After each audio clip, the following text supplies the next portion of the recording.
जी। अब प्रोग्राम के दूसरे आलिम शेख मकसूदुल हसन फैज़ी हफ़िज़हुल्लाह हैं। मैं मौलाना को दावत देने से पहले 2-4 कलिमात में आपका मुख्तसर तारुफ़ पेश कर देना मुनासिब समझता हूँ। शेख का ताल्लुक़ प्रतापगढ़ यूपी से है और आप जामिया फ़ैज़ आम मऊनात भंजन से आप तालीम याफ़्ता हैं। फिर आपने अलीगढ़ मुस्लिम यूनिवर्सिटी से भी बीए अदीब कामिल की डिग्री हासिल की। आप सऊदी अरब में 1984 करीब 38 साल से आप दावती खिदमत अंजाम दे रहे हैं। इस वक्त आप मरकज़ुल जालियात अलगात में आप दाई हैं। आपके प्रोग्रामों से सैकड़ों बल्कि हज़ारों लोग मुस्तफ़ीद होते रहते हैं। आपके मुसलसल दुरूस भी चल रहे हैं और सवालात और जवाबात की शक्ल में आपके फतावे मंजर आम पर मौजूद हैं और सारे लोग मुस्तफ़ीद होते रहते हैं। सोशल मीडिया के ज़रिए से भी आपके फतावे हमें सुनने को मिलते हैं। आपने जहाँ दावती खिदमत अंजाम दी हैं, वहाँ पर आपने तसनीफ़ी खिदमत भी अंजाम दी। आपके तसनीफ़ात में हुकूक़ मुस्तफ़ा सल्लल्लाहु अलैहि वसल्लम, मोहब्बत रसूल सल्लल्लाहु अलैहि वसल्लम, अहले कुफ्र से वफ़ादारी या बेज़ारी, जादू का इलाज, दज्जाल और उसका फ़ितना, वहदत अदियान का फ़ितना, मुख्तसर क़ियाम रमज़ान, रुयत हिलाल, ये आपकी तसनीफ़ात हैं। इस वक्त जो आलम इस्लाम को एक अहम मौज़ू के तौर पर जो मसला हमेशा उठाया जाता है, वो रुयत हिलाल का है। इस पर आपने मुदल्लल किताब लिखी, जो बहुत ही नाफ़े है। इंशाअल्लाह आज की मुंतखब किताबों में वो भी एक किताब मौजूद है। मैं शेख़ मोहतरम से बिला ताख़ीर गुज़ारिश करूँगा कि आप अपनी मुंतखब किताबों पर रोशनी डालें। अहलन व सहलन फ़ज़ीलत शेख।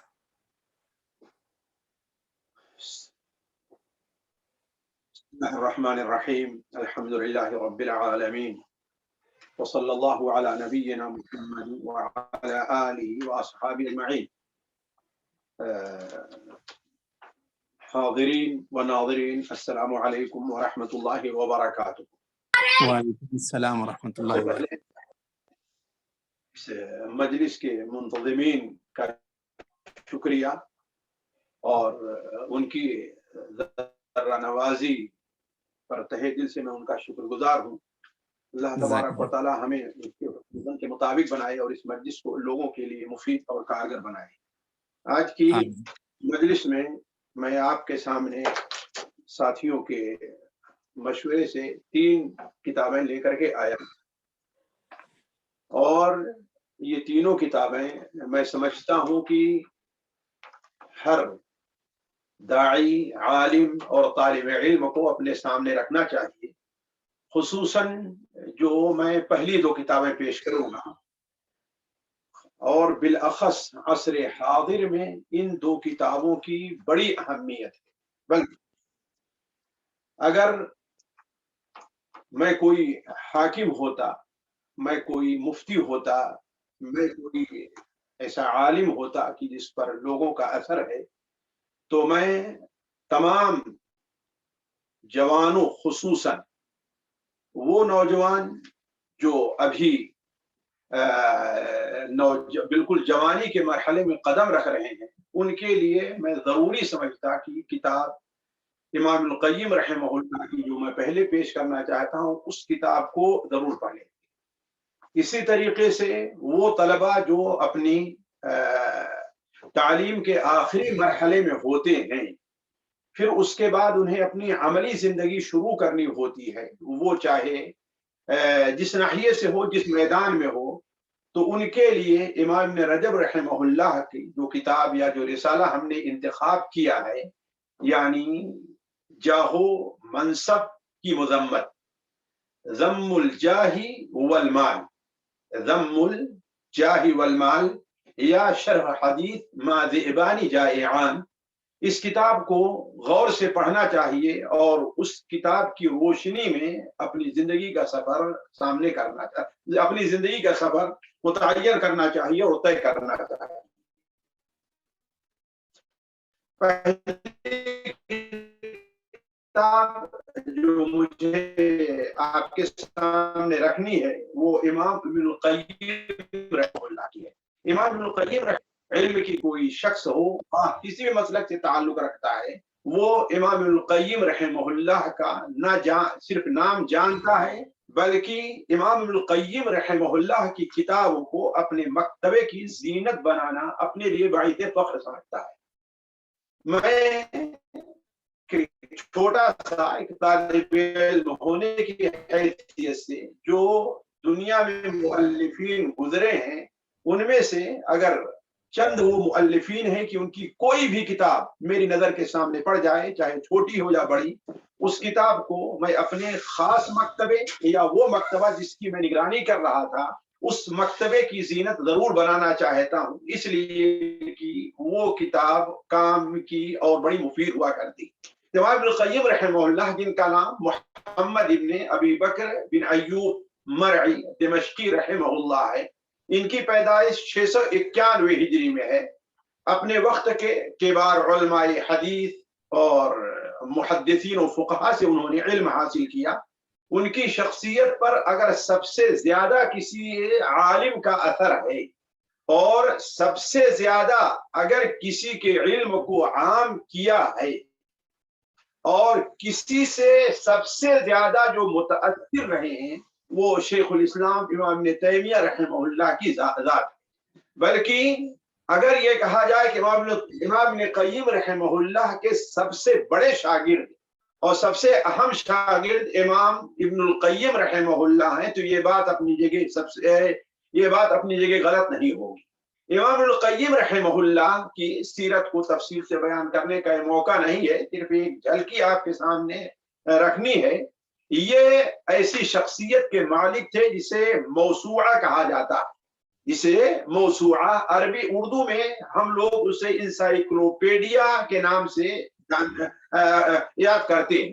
دیکھیے امام ابن القیم رحمہ اللہ خواہ دینی علوم ہو یا اس وقت کے عصری علوم کو لے لیجئے، یہ اس سلسلے میں بالکل ایک انسائیکلوپیڈیا کی حیثیت رکھتے تھے۔ خاص طور پر تفسیر، حدیث اور فقہ اس سلسلے میں انہیں مہارت کاملہ حاصل تھی۔ بلکہ بعض ایسی چیزیں جو تفسیر سے متعلق ذکر کرتے ہیں اس کتاب کے بعد نکات میں آپ کے سامنے ذکر کروں گا، آپ اندازہ لگا لیں گے کہ امام ابن القیم رحمہ اللہ کو تفسیر میں کس قدر مہارت حاصل تھی۔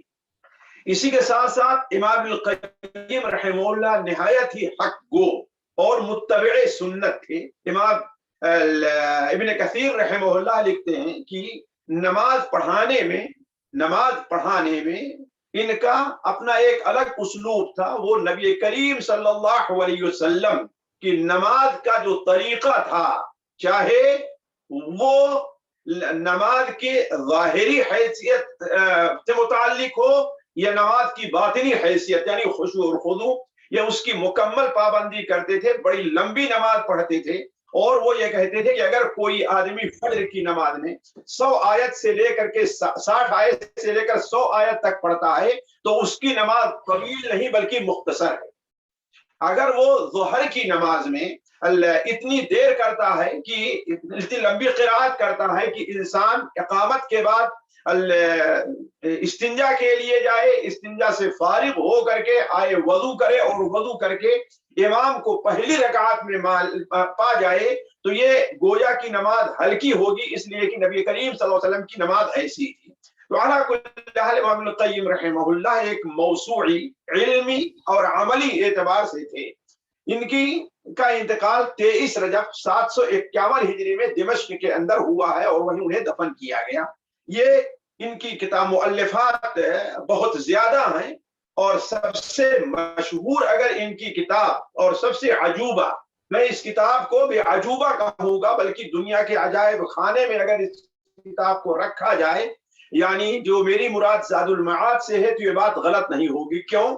اس لیے کہ اولا یہ کتاب انہوں نے سفر کی حالت میں لکھی اور آج کل کی طرح سفر نہیں ہے کہ آپ جانتے ہیں کہ آدمی اپنے ساتھ لیپ ٹاپ اور کمپیوٹر لے کر چلے اور ساری کتابیں ان کے سامنے موجود ہو، نہیں۔ اس وقت کا سفر آپ جانتے ہیں، سفر کی حالت میں لکھی اور ایسی کتاب لکھی ہے کہ نہ سیرت نبوی سے متعلق اس سے پہلے کوئی کتاب لکھی گئی اور نہ ہی اس کے بعد کوئی کتاب لکھی گئی۔ شاید یہ جو سلسلہ چلا ہے، بعض اہل علم نے اس کتاب کا تعارف کرایا ہوگا زاد المعاد کا، اور وہ اس لائق ہے کہ وہ ہر گھر اور ہر طالب علم کے ہاتھ میں وہ کتاب رہے۔ سیرت سے متعلق بعض نکات آپ کو اس کتاب میں ایسے ملیں گے جو کسی اور کتاب میں دنیا کے اندر آپ کو ملنے والے نہیں ہیں۔ تو یہ امام ابن القیم رحمہ اللہ کی ایک سمجھے کہ عجیب شخصیت تھی کہ اتنی بڑی کتاب جو آج 4-5 جلدوں میں چھپی ہوئی ہے، اسے سفر کے اندر اور اپنے حافظے اور یادداشت سے لکھتے ہیں، اور خصوصاً آپ کو تعجب ہوگا جب اس کا وہ حصہ پڑھتے ہیں جو طب کے اوپر لکھا ہے امام ابن القیم رحمہ اللہ نے، تو آپ کے تعجب کی انتہا نہیں رہے گی کہ ایک عالم، ایک تفسیر کا، ایک حدیث کا عالم، اور طب کے ایسے اصول بیان کر رہا ہے جو بڑے بڑے اطباء جس سے غافل رہا کرتے ہیں۔ اس کتاب سے آپ کو اندازہ ہوگا کہ امام القیم رحمہ اللہ کی شخصیت کس قدر موسوعی اور چلتا پھرتا ایک انسائیکلوپیڈیا، ایک لائبریری تھی جو لوگوں کے سامنے ایک انسان کی شکل میں چلتی تھی۔ علی کل حال یہ کتاب جس کا ہم نے انتخاب کیا ہے، یہ کتاب ہے الداء والدواء۔ الداء والدواء، یا یہ کتاب جانی جاتی ہے الجواب الکافی لمن سأل عن الدواء الشافی۔ اس کتاب کی اہمیت کا اندازہ اس طریقے سے لگائیں کہ اردو کے 3 ترجمے یا 4 ترجمے اس وقت میری ابھی نظر سے گزرے ہیں، اور سب سے پہلا جو ترجمہ چھپا ہے آپ تعجب کریں گے، جبکہ یہ سخت قسم کے سخت سلفی عالم تھے، تقلید جامد کے سخت مخالف تھے، جیسا کہ ان کی کتاب اعلام الموقعین وغیرہ اور اغاثۃ اللحفان وغیرہ سے ظاہر ہے۔ اس کے باوجود اس کتاب کا ترجمہ سب سے پہلے جو چھپا ہے ہندوستان، پاکستان، متحدہ ہندوستان میں 1907 یا 1906 میں چھپا ہے، اور ایک صوفی شخص جو تصوف کی کتابوں کا مؤلف ہے اس نے کتاب کو چھاپا ہے، اس کا ترجمہ کیا، اندازہ لگائیں۔ اسی طریقے سے اس کا ایک ترجمہ 2-3 حنفی اور دیوبندی جو اہل علم ہیں انہوں نے اس کتاب کا بھی ترجمہ کیا ہے، جبکہ اس کتاب میں بعض ایسی چیزیں بھی ہیں جو ان لوگوں کے خلاف ہیں۔ اسی طریقے سے اس کتاب کا اور ایک ترجمہ ایک اہل حدیث عالم کے سے چھپا ہے، اور یہ کتابیں اور ترجمے مارکیٹ میں موجود ہیں، لوگ اس سے فائدہ اٹھا سکتے ہیں۔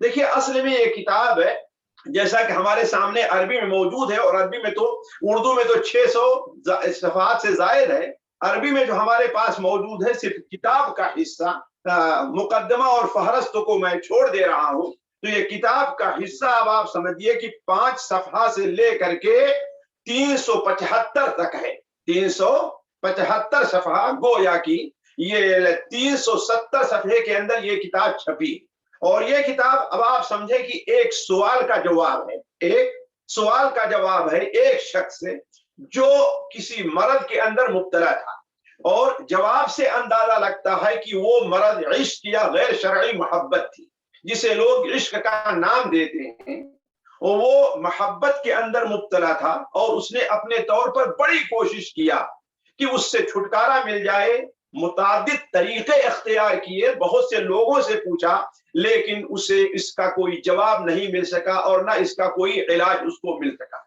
تو اس نے امام القیم رحمہ اللہ کے پاس اپنا استفتاء بھیجا اور کہا کہ علماء ائمہ دین اس سلسلے میں کیا کہتے ہیں کہ فی رجل ابتلی ببلیہ، کہ ایک انسان ہے جو کسی بلا اور مصیبت کے اندر پڑ گیا ہے، اور وہ یہ جان رہا ہے کہ اگر اس مصیبت میں وہ چلتا رہا، باقی رہا، یہ مصیبت اس کے اوپر مسلط رہی تو دنیا اور آخرت اس کی ضائع ہو جائے گی۔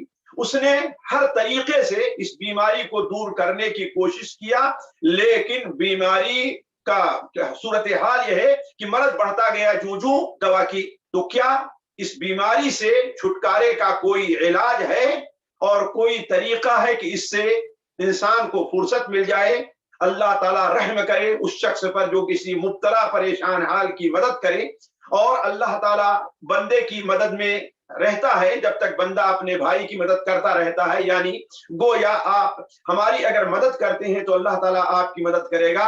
افتونا ماجورین، اللہ تعالیٰ آپ لوگوں کو، اللہ آپ کو اجر سے محروم نہ کرے، اس بات کا جواب دیجیے۔ یہ ہے اصل اس کتاب کا قصہ۔ اس کتاب کے اس سوال کے جواب میں امام القیم رحمہ اللہ نے جب قلم اٹھایا تو آپ یہ دیکھیے کہ اردو کے اندر 600 صفحے کی ایک کتاب لکھ ڈالی. اس کتاب کے اندر ساتھیوں ضروری بہتر تو یہ ہوتا کہ پوری مجلس 1 گھنٹے 2 گھنٹے کی اس کتاب کے لیے خاص کی جاتی، لیکن میں ایک ہلکا سا تعارف اس کتاب کا رکھتا ہوں، یہ گزارش کرتے ہوئے کہ ہمارا نوجوان طبقہ اور وہ شخص جو کسی بھی قسم کی غیر شرعی محبت، خواہ صورت کی محبت ہے، کسی عورت کی ہے، مال کی محبت ہے، منصب کی محبت ہے، کوئی بھی محبت ہے، اس کے اندر مبتلا ہے، اس سے چھٹکارا نہیں ملتا، اور وہ یہ چاہتا ہے کہ اس سے چھٹکارا ملے، وہ اس کتاب کو ضرور پڑھے. اس کتاب کے اندر امام القیم رحمہ اللہ نے، اب آپ تعجب کریں گے کہ یہ کتاب جو آپ نے دیکھا ہے کہ 375 صفحے پر مشتمل ہے، صفحہ 5 سے لے کر کے 274 صفحہ صرف مقدمہ کے طور پر امام القیم نے لکھی، 274 صفحہ. اور اصل علاج امام القیم رحمہ اللہ نے، جو میرے پاس نسخہ موجود ہے ابھی، اس کتاب کے 274 صفحے سے اصل علاج شروع کیا. امام القیم رحمہ اللہ نے شروع میں بڑی کام کی بات ذکر کی ہے اور بہت مفید چیزیں ہیں. دیکھیے، سب سے پہلے تو امام القیم رحمہ اللہ نے یہ ذکر کیا ہے مقدمے کے طور پر کہ دیکھیں، دنیا میں کوئی ایسی بیماری نہیں جس کا علاج اللہ تعالیٰ نے نہ رکھا. وہ بیماری چاہے معنوی بیماری ہے یا مادی بیماری ہے، گویا سائل کو یہ مطمئن کرنا چاہتے ہیں کہ تو یقین کر لے پہلے کہ ہر تیری بیماری کا علاج ہے. اس لیے کہ اگر تو نے اپنے دل میں یہ رکھا کہ بیماری کا علاج نہیں ہے تو کوئی فائدہ نہیں ہوگا. اس لیے یہ سمجھے کہ ہر بیماری کا علاج ہے. اس کے بعد متعدد اعتبار سے اس پر دلیلیں دیتے آئے ہیں.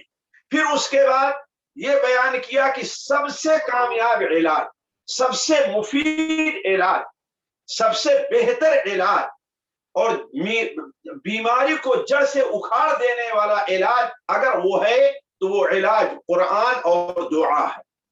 اللہ کی قسم کھا کر کے انہوں نے کہا کہ اللہ تعالیٰ نے اس سے بہتر اور اس سے کامیاب علاج اللہ تبارک و تعالیٰ نے اس دنیا میں نازل نہیں کیا.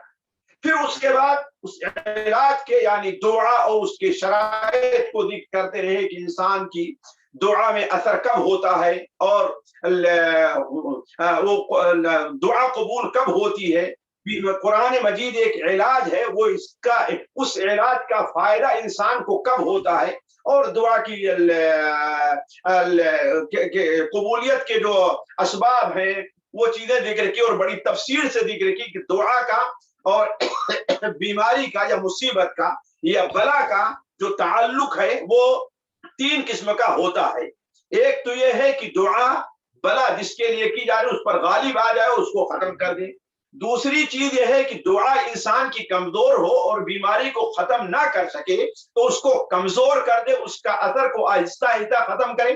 اور تیسری چیز یہ ہے کہ اگر دعا ایسی کمزور ہوئی کہ بلا سے اس کا مقابلہ رہا تو وہ دونوں برابر یہ تلے جان آپس میں ایک دوسرے سے لڑتے رہتے ہیں، یہاں تک کہ آخر میں یہ دیکھا جائے کہ کیا غالب آتے ہیں اور کیا کون غالب آتا ہے. تو علی کل حال اس چیز کو بڑے مفید اور بڑے انداز میں، اور میں اس کتاب کو پڑھ رہا تھا تو ایسا لگتا تھا کہ امام القیم رحمہ اللہ جب اپنی کسی بات پر دلیل پیش کرنا چاہتے، یہ جو ہم نے موضوعات ذکر کی، تو ایسا لگتا ہے کہ آپ باہر کھڑے ہیں اور زور کی بارش ہو رہی.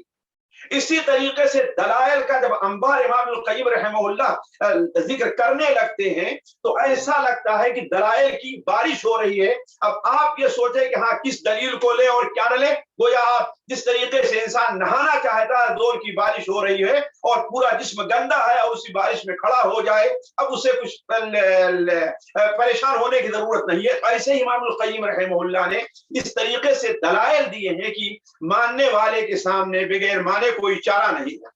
پھر اس کے بعد امام القیم رحمہ اللہ نے دعا کی قبولیت میں جو چیز آڑے بنتی ہیں ان کا ذکر کیا ہے، خصوصاً سب سے زیادہ گناہ کا ذکر کیا ہے، اور یہ موضوع بڑا طویل ہے امام القیم رحمہ اللہ نے. اور یہ چیز یعنی گناہوں کے نقصانات کیا ہیں، اس کے اثرات کیا ہیں، اس کی سزائیں کیا ہیں، بڑی تفصیل سے گفتگو کی. اور اسی طریقے شرعی سزائیں کیا ہیں گناہ کی، قدری سزائیں کیا ہیں، انسان کے دل پر اور اس کے بدن پر اس کی سزائیں کیا ہیں، दुनियावी सजाएं क्या हैं, उखरवी सजाएं क्या हैं, इमाम इब्नुल क़य्यिम रहमहुल्लाह ने इस पर बड़ी तफसील से गुफ्तगू की है। और बाद मौज़ूआत साथियों ऐसे हैं कि मैं तो निशान लगाया था किताब में कि चंद चीजें आपके सामने रखूंगा, लेकिन मैं देख रहा हूं कि वक्त नहीं है। ये चीजें सिर्फ पढ़ने से ताल्लुक रखती हैं। इमाम इब्नुल क़य्यिम रहमहुल्लाह यानी गुनाहों के जो नुकसानात गिनाना चाहते हैं उनमें से, उससे पहले एक बात मैं और कह दूं, इमाम इब्नुल क़य्यिम रहमहुल्लाह ने दुआ के बारे में ये भी तज़किरा जिक्र किया है कि इंसान को ये समझना चाहिए कि अल्लाह तबारक व तआला ने हर चीज को एक सबब के साथ मुंसलिक किया है। कोई चीज बगैर सबब के नहीं होती है। ऐसे ही दुआ की कबूलियत है, दुआ का असर है, अमाल की, उसके भी असबाब हैं।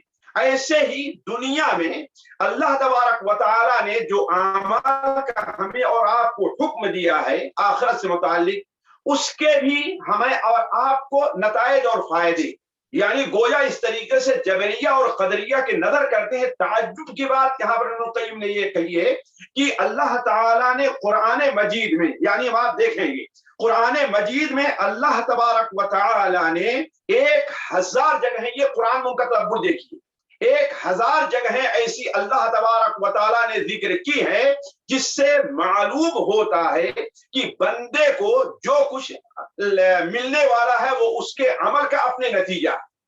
अब वो कहीं शर्त की शक्ल में है, कहीं तरगीब की शक्ल में है, कहीं, अब आप अंदाजा लगाएं कि जिक्र किया है 13-14 इमाम क़य्यिम ने, लेकिन 1000 ऐसे आयतें हैं जिससे मालूम होता है कि इंसान को अमल ही के एवज में उसको कुछ मिलने वाला है।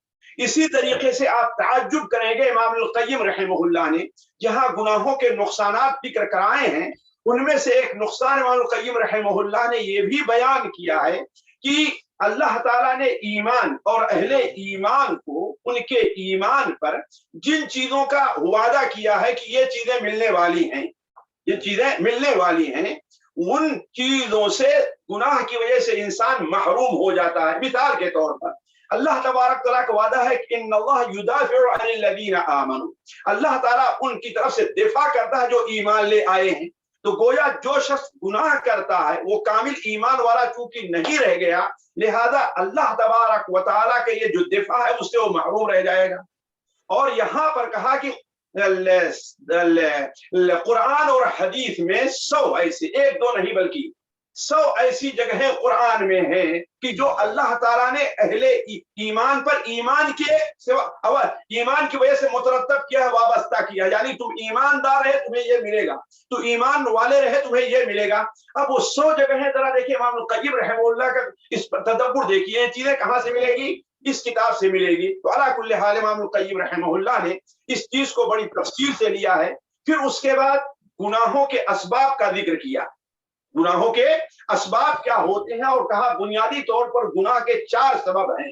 एक लहज़ात हैं, दूसरे खतरात हैं, तीसरे लफ्ज़ात हैं और चौथे खुतवात हैं। यानी उसकी तफसील क्या है, एक तो निगाह जिसकी वजह से इंसान गुनाह में पड़ता है, फिर उसके बाद निगाह के बाद ख्यालात हैं जो इंसान, यानी गोया अगर कोई आदमी गुनाह से बचना चाहता है तो इनकी हिफाजत करेगा। इसी तरीके से लफ्ज़ात यानी खतरात ज़हन में हुए तो उनको अल्फाज जुबान पर लाना है, और फिर उसके बाद खुतवात यानी कदम बढ़ाना, गोया अमल। ये 4 असबाब हैं गुनाह के, और इसी वजह से, इन्हीं वजह से इंसान गुनाह के अंदर पड़ता है। और हर एक को इमाम इब्नुल क़य्यिम रहमहुल्लाह ने 4 अलग अलग फसलों में बयान किया है। फिर उसके बाद इमाम इब्नुल क़य्यिम रहमहुल्लाह असले इलाज की तरफ आए हैं, और ये बयान किया है इमाम इब्नुल क़य्यिम रहमहुल्लाह ने कि इन चीजों का अगर इलाज आप चाहते हैं तो आपको ये जो गोया की परहेज बताया है उनके ऊपर अमल करना पड़ेगा। और आखिर में बताते हैं कि जिस बीमारी से मुताल्लिक सवाल किया है उसका इलाज 2 तरीके से किया जा सकता है, उसका इलाज 2 तरह से किया जा सकता है। और हम भी ये कहते हैं कि अगर कोई इंसान किसी ऐसी बीमारी में मुब्तला है जिससे वो परेशान है, खास तौर पर अगर कोई लड़की किसी की मोहब्बत में मुब्तला है, कोई लड़का किसी की इश्क में मुब्तला है, या कोई आदमी माल की मोहब्बत में इस कदर डूबा हुआ है, कोई आदमी मनसब की मोहब्बत में इस कदर डूबा हुआ है और इलाज चाहता है, तो उसका इलाज 2 तरीके से हो सकता है। पहला इलाज तो यह है कि वो بیماری لگنے سے پہلے پہلے جو اسباب ہیں اسے وہ استعمال کریں. اور دوسری چیز یہ ہے کہ بیماری اگر لگ جاتی ہے تو انسان اس کو لگ جاتی ہے تو انسان اس کو کیسے دور کرے. اور بیماری لگنے سے پہلے سب سے پہلے کہا کہ امام القیم رحمہ اللہ نے کہ اس بیماری کے لگنے کا سب سے پہلا علاج یہ ہے کہ انسان اپنی نظر کی اصلاح کرے, اپنی نظر کی اصلاح. پھر امام القیم رحمہ اللہ نے نظر کے فوائد ذکر کیے ہیں جو آپ کو اس کے علاوہ کہیں کسی اور کتاب میں نہیں ملے گی. امام القیم رحمہ اللہ نے نظر کے تقریباً 10 فائدے ذکر کیے ہیں کہ اگر کوئی آدمی نظر کی حفاظت کر لیتا ہے تو اس کو اس طریقے سے اتنا فائدہ حاصل ہوگا کہ نظر کو 10 فائدہ ہوتا ہے. اور اگر نظر کو انسان عادات چھوڑ دیتا ہے تو اس کو اتنے نقصانات ہونے والے ہیں جو 10 چیزوں سے ہیں, اس لیے کہ نظر کا بہت بڑا نقصان ہے. اسی طریقے سے امام القیم رحمہ اللہ نے دوسری چیز یہ ذکر کی ہے کہ اگر کسی کو یہ بیماری لاحق ہو جائے تو اسے کیا کرنا چاہیے. انہوں نے امام القیم رحمہ اللہ نے, میں مختصر الفاظ میں بیان کر دوں, امام القیم رحمہ اللہ نے یہ کہا کہ دل کو ایسی چیز میں مشغول کر لے جس سے وہ مشغولیت دور ہو جائے جس کے اندر وہ مشغول ہے. مثال کے طور پر اگر وہ کسی کی محبت میں ہے تو یہ دیکھے کہ اس محبت میں پڑنے کی وجہ سے اولا ہمارا کتنا نقصان ہو رہا ہے, اور ثانیاً ہمیں اگر ہم اس کو چھوڑ کوئی اور چیز ہے جس سے ہمیں زیادہ محبت کرنی چاہیے, اور وہ ذات کون ہے؟ اللہ تبارک و تعالیٰ کی ہے. تو اللہ تعالیٰ کی محبت میں انسان پڑے, اس لیے کہ آپ جانتے ہیں کہ بسا اوقات انسان کے سامنے 2 فائدے کی چیزیں ہوتی ہیں, لیکن ایک فائدہ وقتی رہتا ہے, ایک ہمیشہ کا رہتا ہے. تو انسان وقتی فائدے کو چھوڑ دیتا ہے, ہمیشہ کے فائدے کو قبول کرتا ہے. ایک بچہ ہے مثال کے طور پر, وہ ٹیلی ویژن دیکھنا چاہتا ہے, اس کو اچھا لگتا ہے, لیکن وہ اس فائدے کی وجہ سے جو فائدہ اس کو مستقبل میں یعنی اس کو پڑھائی میں محنت کرنا, یہ وہ اس کے اندر مشغول ہو جایا کرتا ہے. اسی طریقے سے وہ یہ دیکھے کہ اس میں پڑھنے سے ہمارا کتنا نقصان, اس میں کتنا فائدہ ہے, تو یہ اس کا علاج ہے. کہ اس کے بعد امام القیم رحمہ اللہ نے محبت اور اللہ تعالیٰ کی محبت کی کیا اہمیت ہے وہ بیان کرنا شروع کیا. اور پھر آخر میں یہ عشق جو کیا کرتے ہیں صورتوں سے محبت, اس کی بھی تفصیل بیان کی, اس کے نقصانات کیا ہیں, اور کہا کہ ہمیں قرآن مجید سے ملتے ہیں 2 قسم کے لوگ جنہوں نے صورتوں سے محبت کی ہے. اور وہ محبت ایک تو یوسف علیہ السلام سے حاکم مصر کی بیوی نے کی ہے, اور یا تو قوم لوط علیہ السلام کے لوگوں نے اپنی قوم کے لوڈوں سے کی ہے. اور جن دونوں کا انجام کیا ہے وہ آپ لوگ اچھی طریقے سے جانتے ہیں. تو کہنے کا مطلب یہ ہے کہ اس طریقے سے امام القیم رحمہ اللہ نے اس کتاب کے اندر اس اہم مرض کا علاج پیش کیا ہے. اب ہم اس کو چھوڑ کر کے آگے والی کتاب پر آتے ہیں, اس لیے کہ وقت اسی میں زیادہ ہو گیا, حالانکہ میں صرف 10 منٹ چاہتا تھا. دوسری کتاب جو میں آپ کے سامنے رکھنا چاہتا ہوں وہ ہے امام رجب رحمہ اللہ کی کتاب ذم المال والجاہ. یہ کتاب الگ سے بھی متعدد 4-5 محققین تو کے نام سے یہ چھپی ہے. کہیں پر شرح حدیث ماذیبان جایان کے نام سے ہے, کویتی عالم نے محقق تحقیق کی ہے, اور کہیں ذم المال والجاہ کے نام سے چھپی ہے. اور میرے سامنے ابھی وقتی طور پر جو نسخہ ہے وہ امام القیم رحمہ اللہ کے جو رسائل چھپے ہیں 6 جلدوں میں, اس کا ایک حصہ ہے, اور یہ شرح حدیث ماذیبان جایان کے نام سے. سب سے پہلے امام رجب رحمہ اللہ کے بارے میں ہم اور آپ جاننا چاہیں. امام ابن رجب رحمہ اللہ امام ابن القیم رحمہ اللہ کے بڑے خاص اور اہم شاگردوں میں ہیں, بڑے خاص اور اہم شاگردوں میں ہیں. ان کا نام ابو الفرج کنیت ہے, لقب زین الدین ہے, نام ان کا عبد الرحمن ابن احمد ابن رجب ہے. یہ ربیع الاول سن 736 ہجری کے اندر بغداد میں پیدا ہوئے, اور پھر وہاں سے 11 سال کی عمر کے تھے تو اپنے والد کے ساتھ دمشق کا سفر کیا, جہاں اس وقت علماء حنابلہ کا دمشق مرکز مانا جاتا تھا. ان کے بارے اپنے اس وقت کے بارے جو علماء تھے ان سے انہوں نے علم حدیث اور علم فقہ کی تفسیر حاصل کی. امام القیم رحمہ اللہ ان کے سب سے مشہور اور زیادہ اثر کرنے والے उस्ताद रहे हैं। इमाम इब्न रजब रहमहुल्लाह ये उन उलमा में हैं कि जिनकी किताब पर अगर मेरी नजर पड़ती है तो मैं सबसे पहले उनकी किताब खा छोटी हो या बड़ी उस किताब को हासिल करने या खरीदने की कोशिश करता हूँ। इसीलिए मैं जिस मकतबे पर निगरां था शायद ही उस मकतबे में इमाम अल क़य्यिम रहमहुल्लाह इब्न रजब की कोई छपी हुई किताब हो जो उसके अंदर मौजूद ना हो, छोटी किताब से लेकर के बड़ी किताब तक। इमाम इब्न रजब रहमहुल्लाह इल्म की वुसअत में और फिक्र की बुलंदी में बड़े नादिर मिसाल थे।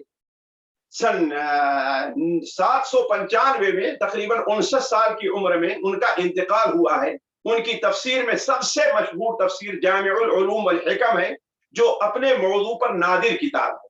इमाम इब्न नववी रहमहुल्लाह की 40 नवविया जिसके अंदर 42 हदीसें हैं, उन हदीसों की उन्होंने शरह की है और ये साबित करना चाहा है कि ये हदीसें नबी करीम सल्लल्लाहु अलैहि वसल्लम को जो अल्लाह तबारक व तआला ने जवामिउल कलिम अता किया था उसकी बेहतरीन दलील है। और फिर अपनी तरफ से उसमें 8 हदीसें और मिला करके 50 हदीसों की उन्होंने शरह की है जो जामिउल उलूम वल हिकम के नाम से छपी है, कभी कहीं 2 जिल्दों में और कहीं 1 जिल्द में।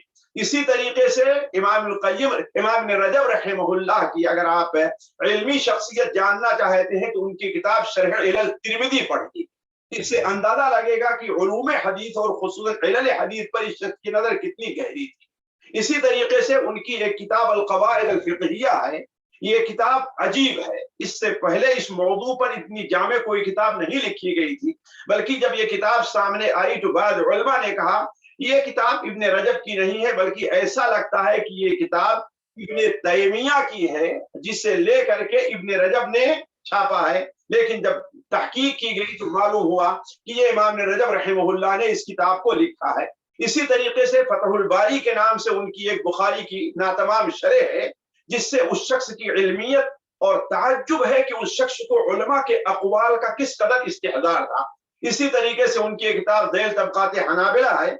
अला कुल्ले हाल उनकी किताबें बहुत ज्यादा हैं और जो बड़ी नुमाया उनकी किताबों को हैसियत हासिल है वो उनमें ज़ुहद और रक़ाइक़ की बातें उनकी किताबों में, खास तौर पर जो उन्होंने दसियों हदीसें, 1-2 नहीं बल्कि दसियों हदीसों की शरह लिखी है, उससे अंदाजा लगता है कि वो इमाम ज़ुहद के अंदर उन्हें और तसव्वुफ में कितना ऊंचा मकाम हासिल रहा। और जाहिर बात ये ज़ुहद जो शरई ज़ुहद है ना कि वो सूफियों वाला ज़ुहद है।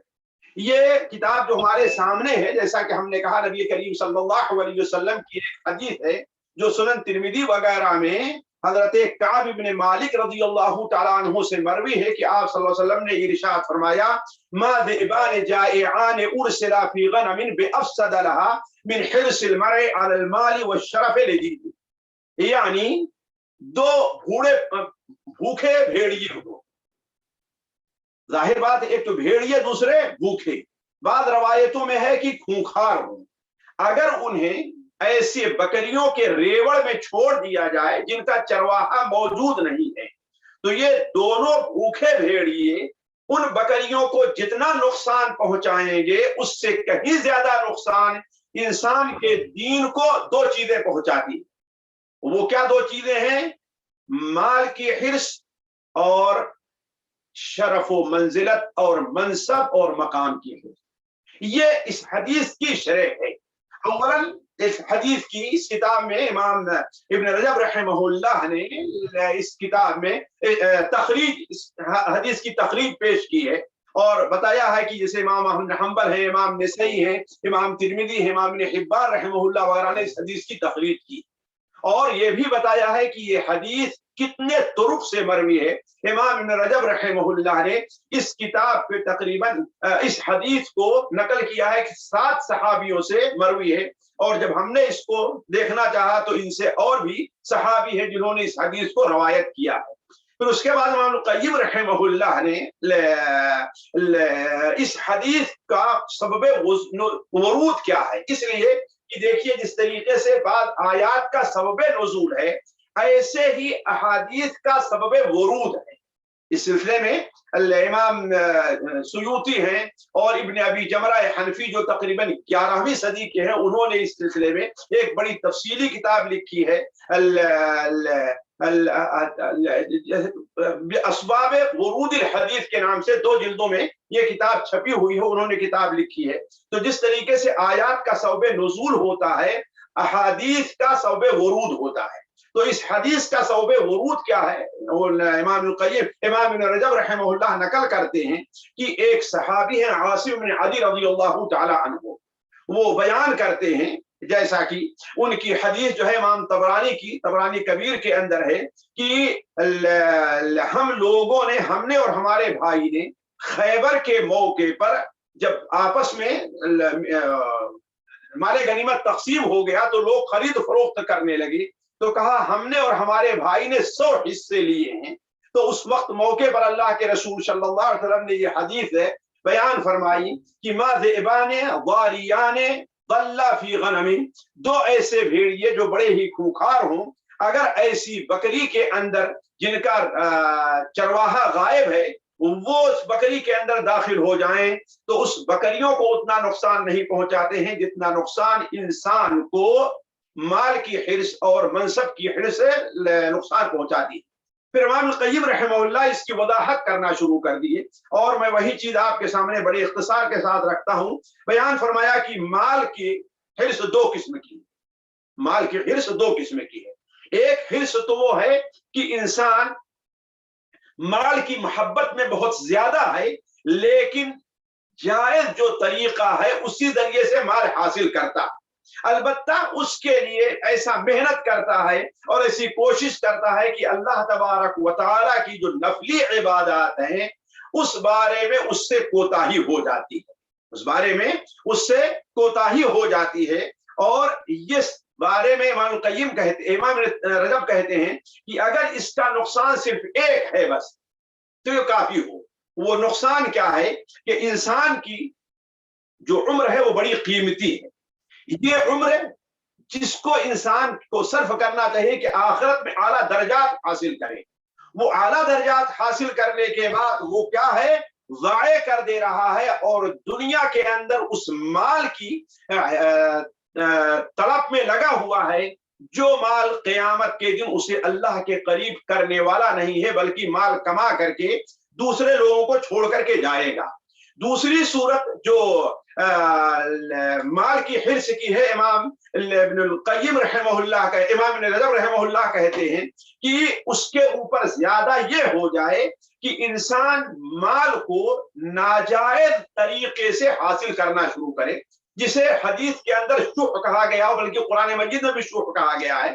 یعنی شح کا معنی امام ابن رجب رحمہ اللہ یہ کہتے ہیں کہ انسان کا نفس مال کے حاصل کرنے میں یا مال کی محبت میں اتنا ڈوب جائے کہ وہ مال کہاں سے حاصل کر رہا ہے اس کی کوئی پرواہ نہیں، حلال طریقے سے حرام، اس کا مقصد ہو کہ مال اسے ملنا چاہیے، وہ چاہے حلال طریقے سے ہو یا حرام طریقے سے ہو، اور وہ جو مال کے حقوق ہیں وہ مال وہ ادا کرنا نہیں چاہتا، یعنی اپنے اوپر جو مال کا حق ہے وہ تو دیتا نہیں ہے اور دوسروں کا مال اپنا لینا چاہتا ہے، یہی شح ہے۔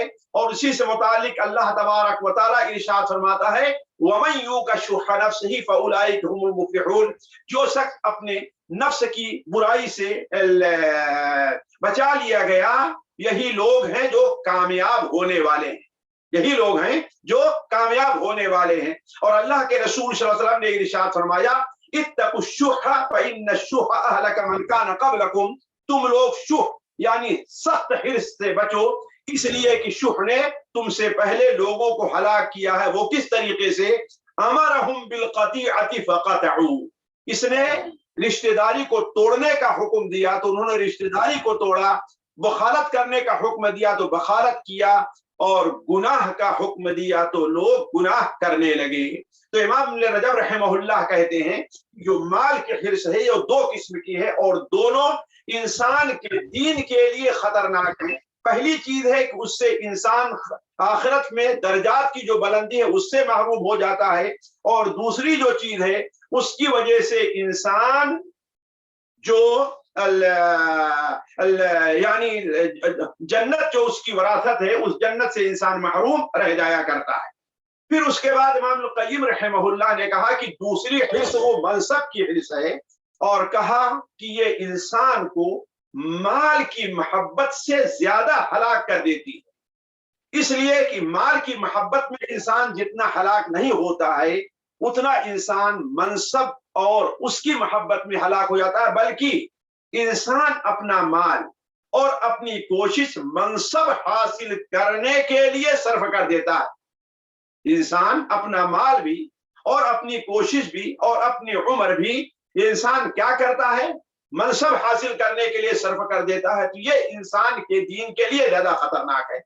फिर उसके बाद इमाम रजब रहमहुल्लाह ने ये बयान किया कि जो मनसब और शरफ हासिल करने, देखिए मनसब से मेरी मुराद बहुत आम है, सिर्फ मनसब मकाम हासिल करना नहीं है, बल्कि इंसान ये चाहे कि मुझे बड़ी शोहरत मिल जाए, इंसान ये समझे कि लोगों में मुझे बड़ा ऊंचा मकाम हासिल हो जाए। जिस तरीके से कोई आदमी ये समझे कि हाँ हमें लोग बहुत बड़ा आलिम कहें, हमें लोग बहुत बड़ा मुफ्ती कहें, हमें लोग बहुत बड़ा सखी कहें, तो मुराद जो है मेरी मनसब से शरफ और मनसब दोनों है, ना कि सिर्फ मनसब हासिल करना। कोई जिस तरीके से कहते हैं कि सियासी मनसब, वही सिर्फ मुराद नहीं है। तो इमाम क़य्यिम रहमहुल्लाह कहते हैं कि ये मनसब हासिल करने की जो शरफ है, ये दो किस्म की है। एक तो ये है कि इंसान मनसब जो हासिल कर रहा है, कोई वाली बन जाए, हाकिम बन जाए, या अपने माल के जरिए से इंसान लोगों पर बड़ाई हासिल करे, ये पहली चीज है। और कहा कि ये खतरनाक बहुत ज्यादा है, इसलिए कि अल्लाह तबारक व तआला ने आखिरत में जो उसके लिए मकाम रखे हैं, ये जो मनसब होता है इंसान को उस मकाम से दूर कर देता है। क्यों? इसलिए कि इंसान इसमें पढ़कर, जब पढ़ता है तो इंसान धोखा भी देना चाहता है, इंसान नाजायज तरीका भी अख्तियार करता है, इंसान लोगों पर जुल्म भी करता है, इंसान लोगों के हक भी मारता है। और अल्लाह तबारक व तआला ने जो आखिरत का मकाम रखा है, ये उन लोगों के लिए रखा है कि ला युरीदून उलूवन फिल अर्दि वला फसादा वल आकिबतु लिलमुत्तकीन।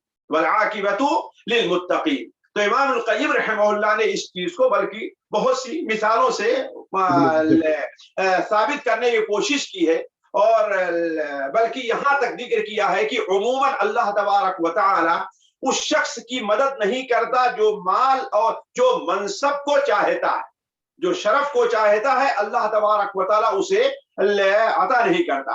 दूसरी सूरत इमाम अल क़य्यिम रहमहुल्लाह ने जो बयान की है, वो ये बयान की है कि इंसान दीनी, ये चीज मैं खुसूसन चाहूंगा कि हमारे तलबा इस पर तवज्जो दें कि दीनी उमूर जो है उसके जरिए से इंसान मनसब हासिल करे। पहली सूरत क्या है कि इंसान मनसब हासिल करे, अपने मकाम ऊंचा हासिल करे, बड़ा बने माल के जरिए से या रियासत हासिल करके। और दूसरी चीज क्या है, इंसान मनसब हासिल करे, शरफ का मकाम हासिल करे, वो दीनी उमूर जैसे इल्म के जरिए से, अमल के जरिए से और ज़ुहद के जरिए से। कहा ये चीज पहले से ज्यादा खतरनाक है, इसलिए कि इल्म और अमल के जरिए से अल्लाह तबारक व तआला ये चीजें बनाई है कि इंसान दुनिया के अंदर ये चीजें करके आखिरत का ऊंचा मकाम हासिल करे, ना कि उसका बदला इसी दुनिया में चाहे, ना कि उसका बदला इसी दुनिया में चाहे। चुनांचे अल्लाह के रसूल ने इरशाद फरमाया, मन तअल्लम इल्मन मिम्मा युब्तगा बिही वजहुल्लाहि ला यतअल्लमुहु इल्ला लियुसीब बिही अर्दन मिन दुनिया लम यजिद अर्फल जन्नति यौमल क़ियामा। जो शख्स वो इल्म जिसे अल्लाह ताला का कुर्ब हासिल किया जाता है, वो इल्म इसलिए हासिल करता है कि दुनिया में कोई मकाम हासिल करे तो अल्लाह तबारक व तआला उसे क़यामत के दिन जन्नत की खुशबू से भी नवाजेगा नहीं, यानी जन्नत की खुशबू उसको नहीं मिलेगी। और दूसरी सूरत जो होती है कि इंसान अपने इल्म के जरिए, अपने अमल के जरिए, अपने ज़ुहद के जरिए लोगों पर बड़ा बनना चाहे, यानी इल्म इसलिए हासिल कर रहा है ताकि लोग उसे बड़ा आलिम कहे और बड़ा आलिम समझें। ताकि वो लोगों से मुनाजरा करे और मुनाजरे में वो लोगों पर गालिब आ जाए, ताकि वो अच्छी तकरीर करे और तमाम लोगों की तकरीर पर गालिब आ जाए। तो ये जो जरिया है मनसब और शरफ हासिल करने का, ये बड़ा ही खतरनाक है। जैसा कि अल्लाह के रसूल सल्लल्लाहु अलैहि वसल्लम ने इरशाद फरमाया, मन तलबल इल्म लियुमारिया बिहिल उसफहा और युजारिया बिहिल उलमा और यसरिफ बिहि वजूहन नास इलैहि अदखलहु नार। जो शख्स इल्म इसलिए हासिल करता है कि बेवकूफों से बहस करे या उलमा का मुकाबला करे या लोगों की तवज्जो अपनी तरफ माइल कर ले, तो अल्लाह तबारक व तआला उसे जहन्नम में दाखिल करेगा। फिर इमाम रजब रहमहुल्लाह ने वो हदीस जिक्र की है जो सही मुस्लिम की है कि सबसे पहले 3 लोग हैं जिन्हें अल्लाह तबारक व तआला जहन्नम में दाखिल करेगा।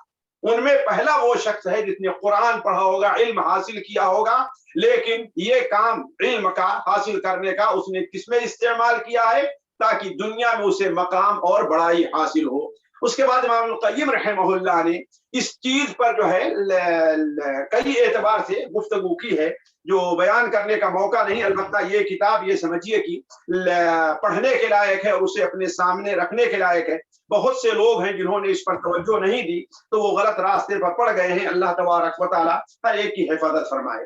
अब आखिरी किताब जो आज की मैं आपके सामने रखता हूँ, मुश्किल से 5-10 मिनट के अंदर अपनी बात खत्म करूंगा, वो किताब है रूयत हिलाल।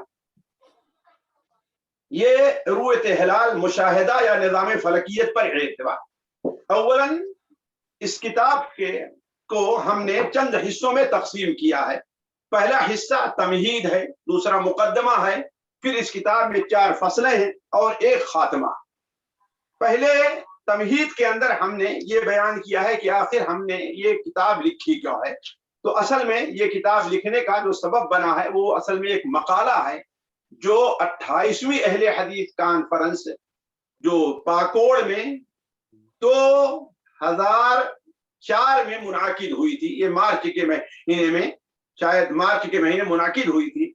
उस मौके पर जो मकाले लिखे गए थे उनमें से एक मकाला ये मेरा भी था कि रूयत हिलाल। इस किताब के अंदर हमने जो मुकदमा रखा है, मुकदमे के अंदर चंद चीजें बड़ी हमने रखने की कोशिश की है और अगर उसी पर तवज्जो दे दे इंसान तो उसे पूरी किताब का खुलासा मालूम हो जाएगा। वो ये है कि देखिए, मुकदमे के अंदर हमने रखा है शरई महीना क्या और शरई महीने की इब्तिदा कैसे है और फलकी और शरई महीनों में फर्क क्या, ये 3 चीजें हमने खुसूसन रखी है। देखिए, असल में शरई महीना अल्लाह तबारक व तआला के नजदीक वही है जो चांद से मुंसलिक है, जो चांद से मुंसलिक हैं। ये बाकी और जो महीने रखे गए हैं जिसे हम लोग अंग्रेजी महीना कहते हैं, ये महीना शरई नहीं है बल्कि बिला वजह इनका इस्तेमाल ये शरअन महल्ले नजर है और बहुत से उलमा उसके नाजायज होने का हुक्म लगाते हैं। तो असल शरई महीना अल्लाह ताला ने जो आसमान और जमीन की पैदाइश के वक्त ही से रख दिया है, वो शरई महीने वही है जिनका एतबार चांद से। दूसरी बात जो हमने उसमें ये रखी है वो ये है कि शरई महीना और शुरू कैसे होता है, मालूम कैसे होगा, इब्तिदा और इंतहा क्या है। देखिए, अल्लाह तबारक व तआला ने इसे बहुत आसान रखा है, बहुत आसान रखा है। शरई महीना उफ़ुक़े मगरिब में हिलाले नौ दिखाई दे दे तो शरई महीना शुरू हो गया है।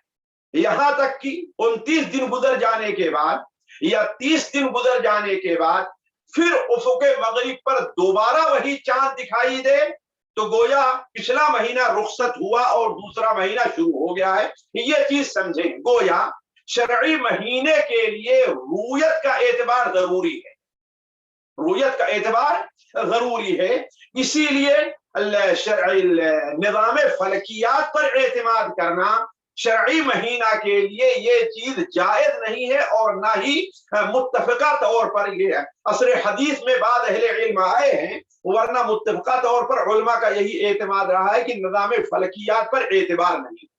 वहीं पर हमने ये फर्क भी जाहिर करने की कोशिश की है कि शरई महीने और फलकी महीने में फर्क क्या, इस फर्क को भी समझे। देखिए, शरई महीना जो शुरू होता है वो उस वक्त से शुरू होता है जब उफ़क़े मगरिब के ऊपर, उफ़क़े मगरिब पर सूरज डूबने के बाद हिलाले नौ दिखाई दे। गोया अगर सूरज निकलने से पहले हिलाल दिखाई दे रहा है तो उस रूयत का एतबार नहीं। इसी तरीके से अगर बसा औकात दोपहर के बाद दिखाई दे रहा है, दोपहर से पहले चांद दिखाई दे सकता, बसा औकात ये अजीब चीजें पेश आती हैं, तो कोई ये नहीं कह सकता है कि हाँ भाई नया महीना शुरू हो गया। नहीं, शरई महीना शुरू कब होगा? जब मगरिब के वक्त उफ़क़े मगरिब पर 29वें या 30वें दिन उफ़क़े मगरिब पर हिलाले नौ दिखाई देगा, या फिर 30 दिन पूरे हो जाएंगे। तो इसीलिए शरई महीना और फलकी महीने में फर्क है। बाद लोग जो फलकियात पर एतबार करके कहते हैं वहां रूयत, ये उनका नजरिया शरअन गलत। मिसाल के तौर पर जो फलकी महीना होता है, फलकी महीना जो होता है कभी 12 बजे रात को शुरू होगा, कभी 1 बजे रात को शुरू होगा, कभी 9 बजे दिन में शुरू हो जाएगा, कभी 12 बजे दिन में शुरू होगा। क्यों? इसलिए कि उनके यहाँ यह है कि चांद जब महाक में दाखिल हो जाए और उससे हटे तो नया महीना शुरू हो गया उनके नजदीक। इसीलिए शरई महीना जो होता है 30 दिन का या 29 दिन का होता है, और फलकी महीना जो होता है 29 दिन कुछ घंटे कुछ मिनट का हुआ करता है। तो शरई महीना और ये जो फलकी महीना है, उलमाए हयत के नजदीक इन दोनों में फर्क है। इस चीज को हमने वादे करने की कोशिश की। पहली फसल के अंदर हमने रोयत हिलाल और उसकी अहमियत को रखा है, और ये चीज हमने रखी है कि शरई महीना साबित करने के लिए, उसे देने के लिए हिसाब और इल्म फलक पर एतमाद किया जा सकता है या नहीं, और इसी को हमने राज़िह करार दिया है कि अहले इल्म के नजदीक ये चीज काबिल कबूल नहीं है। उसके बाद दूसरी फसल के अंदर हमने इख्तिलाफ मताले का जिक्र किया है। इख्तिलाफ मताले का माना क्या है? मतला किसको कहते हैं?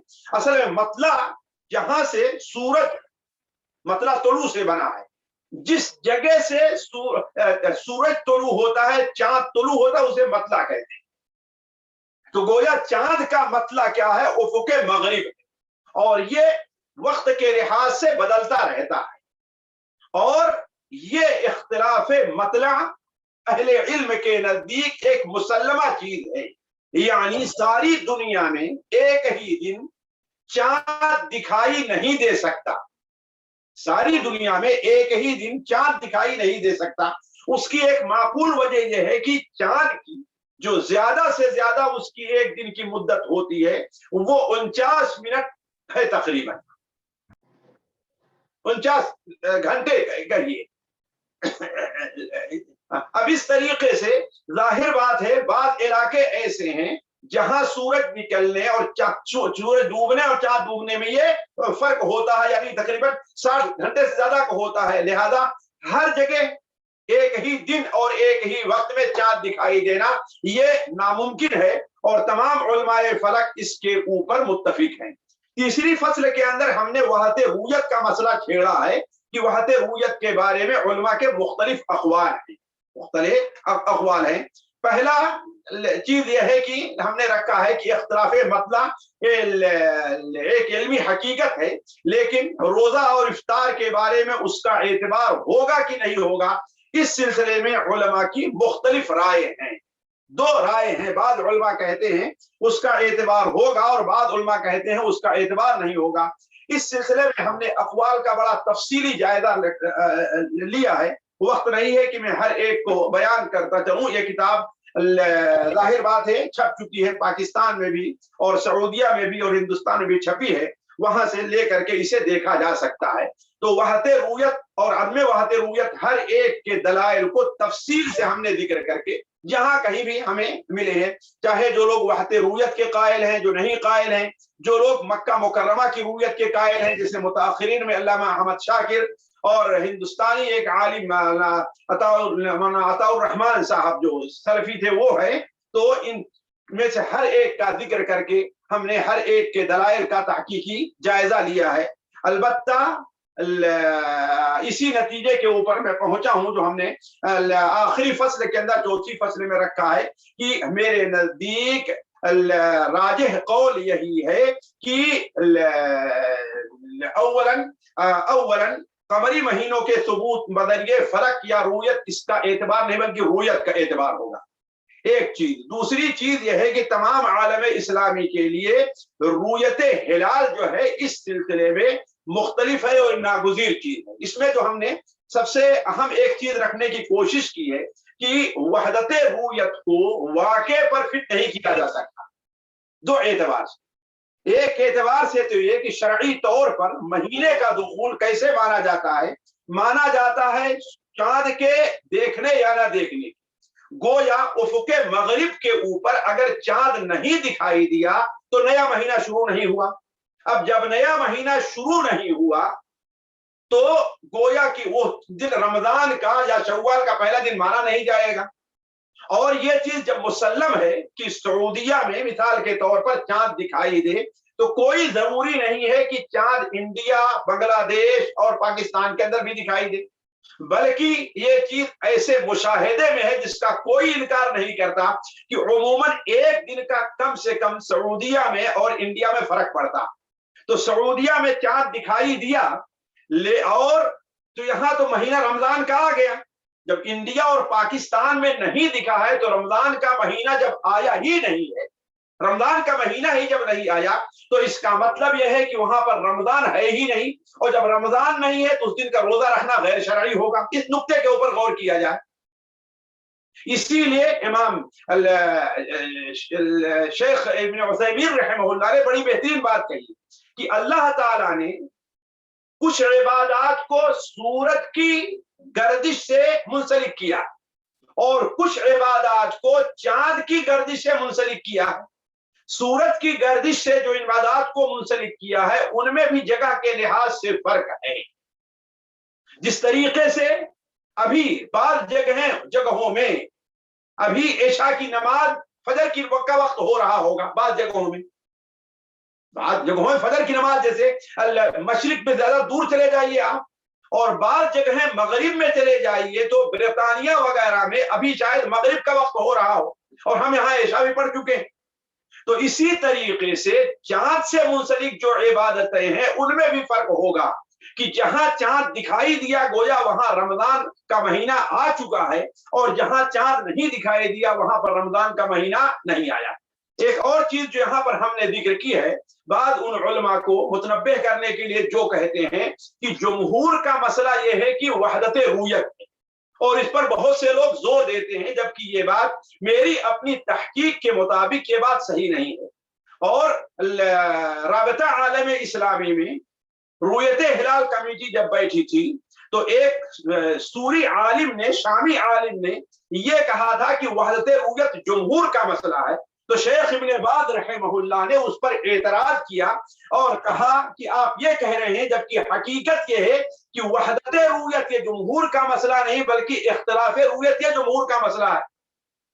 और एक अहम चीज जिस पर कम लोगों ने तवज्जो दी है वो ये है कि बहुत से उलमा जो वहदत रूयत के कायल रहे हैं, जैसे मालिकी उलमा में इमाम इब्न अब्दुल बर रहमहुल्लाह, उनकी किताब अल काफी उठाकर देखिए जो फिक़ह मालिकी की मोतबर किताबों में से है, उसमें वो लिखते हैं कि अगर एक जगह चांद दिखाई दे रहा है तो दूसरे तमाम जगह के लोग उसके मुकल्लफ होंगे। लेकिन जब वो ये बात कहते हैं तो उसका माना क्या है? ये चीज उनकी दूसरी किताबों से मिसाल अल इस्तिज़कार है, तो उन्होंने साफ लिखा है कि अगर हम ये कहते हैं कि एक जगह की रूयत दूसरी जगह मोतबर है तो उसका माना क्या? कहा उसका माना ये है कि एक शहर दूसरे शहर से बहुत दूर ना हो। अगर इतना दूर है जैसे उंदुलुस है और बगदाद है, उंदुलुस है और खुरासान है, तो हर जगह की रूयत का एतबार होगा, एक जगह की रूयत दूसरी जगह की रूयत के काम नहीं देगी। तो जो उलमा ये कहते आए हैं वहदत रूयत, कदीम जमाने से उन्होंने ये शर्त लगाई है कि ये एतबार बहुत ज्यादा दूरी का नहीं है, उतनी ही दूरी का है जहां मतले के अंदर फर्क नहीं पड़ेगा। इस चीज को हमने वादे करने की कोशिश की है। वक्त ज्यादा हो गया, इसलिए मैं अपनी बात को बंद करना चाहता हूं। अल्लाह ताला से दुआ है कि अल्लाह ताला इस मजलिस को हमारे और आपके लिए मुबारक बनाए। अस्सलामु अलैकुम व रहमतुल्लाहि व बरकातहू। वालेकुम अस्सलाम व रहमतुल्लाहि व बरकातहू। जज़ाकल्लाहु खैरन।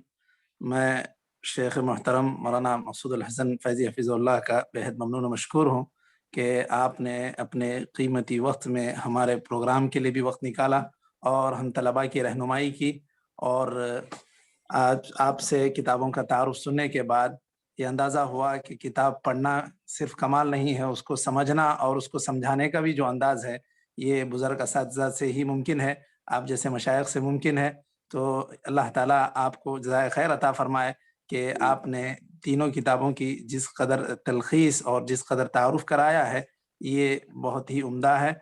मैं अल्लाह ताला से दुआगो हूँ कि अल्लाह ताला आपसे मज़ीद दीनी मिल्ली खिदमात लेता रहे और इन्हें शरफ़ कबूलियत बख्शे। मैं साथ ही साथ आज के इस प्रोग्राम के लिए जितने अहबाब ने हमारा ताउन किया है, उन तमाम का मैं शुक्रिया अदा करता हूँ, और साथ ही साथ जितने सामीन और सामियात हैं, उन तमाम का भी शुक्रिया अदा करता हूँ कि आपने इस प्रोग्राम में शिरकत की और इस प्रोग्राम को कामयाब बनाने की कोशिश की। अल्लाह ताला से दुआ है कि अल्लाह ताला हमारे कामों में इखलास अता फरमाए और इस प्रोग्राम के ज़रिए से उलमा को, दुआत को, आम मुसलमानों को फ़ायदा पहुँचाए। जज़ाकुमुल्लाहु खैरन। यहीं पर मजलिस का इख्तिताम होता है। शेख सिर्फ छोटा सा ऐलान शेख, माजरत के साथ, फजीलतुल शेख मकसूद अल हसन फैज़ी हफिज़हुल्लाह ने अभी जो पहली किताब का तारुफ करवाया है, इमाम इब्न क़य्यिम की अद्दाउ व दवा, उस किताब का इल्मी, उस किताब पर दौरा इल्मिया खुद फजीलतुल शेख हफिज़हुल्लाह करवा रहे हैं अगले जुमा और हफ्ते को, अगले जुमा और हफ्ते को। तो मैं तमाम सामीईन से गुजारिश करता हूं कि वो इस दौरे इल्मिया में ऑनलाइन शरीक हों, और मैंने यहाँ लिंक भेज दिया है। अगर किसी को ये लिंक दस्तयाब ना हो सका तो अभी इस वक्त भी वो उसको कॉपी करके अपने पास महफूज कर सकते हैं, चार्ट में देख सकते हैं।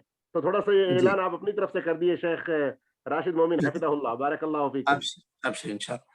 जी, जैसा कि अभी हमने खास तौर पर उस किताब की इफादियत के ताल्लुक से सुना, इमाम इब्न क़य्यिम की जो किताब शेख मोहतरम ने बतलाया अद्दाउ व दवा, और किस तरह उस पर हर बीमारी का इलाज बयान किया गया है, और उसको अगर आप, ये तो हम सरसरी तारुफ पेश करते हैं ताकि आप इस किताब के मौजू से आगाह हो जाएं, वरना किताब का सही माने में फ़ायदा उसी वक्त उठाया जा सकता है जब आप उसको सफ़हा सफ़हा पढ़ें, उसको बाब बाब पढ़ें।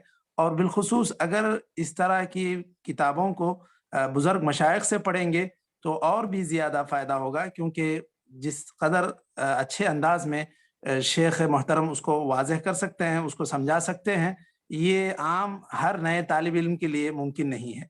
तो ये बहुत ही सुनहरा मौका है कि हम शेख के इस दौरे इल्मिया में शिरकत करें। जो अहबाब भी मरकज़ जालियात अलगात से जुड़े हुए हैं, उनके लिए तो पहले से उसकी अपडेट होगी और उसके ताल्लुक से मालूमात पहुँच रही होंगी। जो अहबाब अब तक उनको मालूमात नहीं पहुँची हैं, तो वो ज़रूर इस ताल्लुक से मालूमात हासिल करें, और ये जो नंबर देखिए स्क्रीन पर आ रहा है, आप उसको नोट फरमा लें। चैट बॉक्स में भी वो है। अभी मैं जब तक आप लोग लिख ना लें। शेख मोहतरम जी, एक सवाल पूछ सकता हूँ क्या फजीलत शेख से? एक सवाल बस। देखिए, अब सवालात का असल में सिलसिला इसमें अगर शुरू करेंगे, ये काम कीजिए, वो आप लिंक जो है राबिता खिरीजी में या किसी एक जो आपका चार्ट है ना, उसमें आप भेजें तो इंशाल्लाह उस दौरे इल्मिया में भी शरीक हो जाएंगे इंशाल्लाह। बेहतर इंशाल्लाह मैं वो लिंक इरसाल कर देता हूँ। आप लोग इंशाल्लाह जरूर उसमें शिरकत करें और फायदा उठाएं। जज़ाकुमुल्लाहु खैरन। यहीं पर मजलिस का इख्तिताम होता है। सुब्हानक अल्लाहुम्मा व बिहम्दिका अशहदु अल्ला इलाहा इल्ला अंता अस्तगफिरुका व अतूबु इलैक। जज़ाकुमुल्लाहु खैरन। अस्सलामु अलैकुम व रहमतुल्लाहि व बरकातुहू। वालेकुम अस्सलाम व रहमतुल्लाहि व बरकातुहू।